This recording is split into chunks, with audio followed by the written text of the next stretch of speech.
Hello, welcome back to my channel. It's your girl Mariam aka Mai, and today's video will be a recipe on how to make ginger bug. Ginger bug, if you're not aware, is I'd call it a recipe that majority of people use to make fermented drinks. So say fermented soda, or simply fizzy drinks, fermented soda tea, fermented juice, the likes, you name it.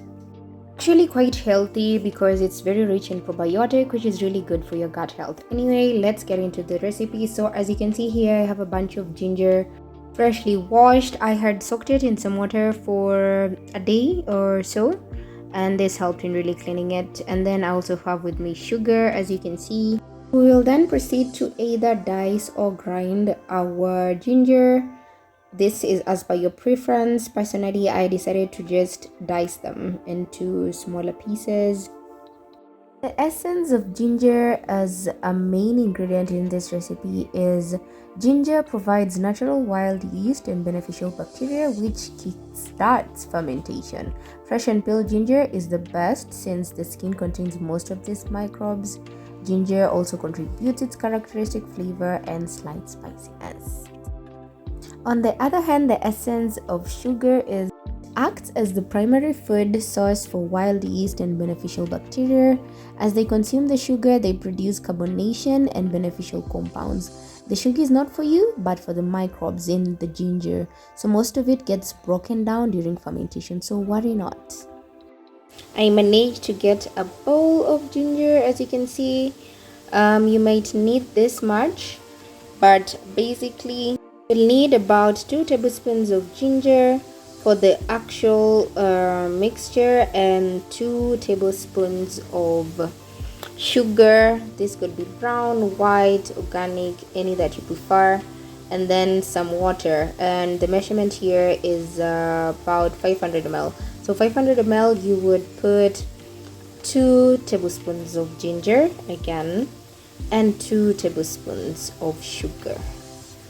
We'll then proceed to stir this.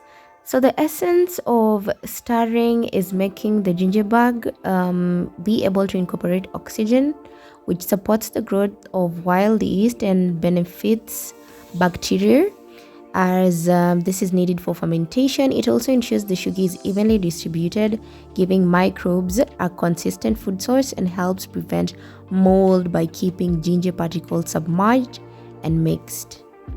Regular stirring promotes a healthy, active culture that will ferment effectively.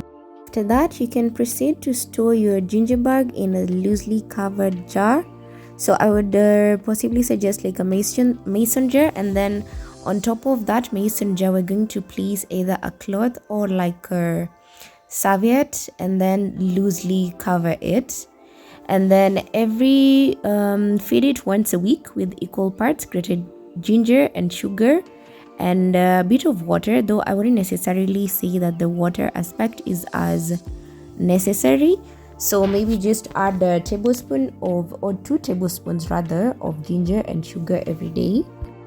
Before you proceed to use the recipe in the long run, just bring it to room temperature and feed it to reactivate the fermentation, and definitely always use a clean spoon to avoid contamination. Do now proceed to use this to make your, say if it's a soda tea or just a probiotic tea, anything probiotic. Thank you for watching. Like, share, subscribe. See you next time.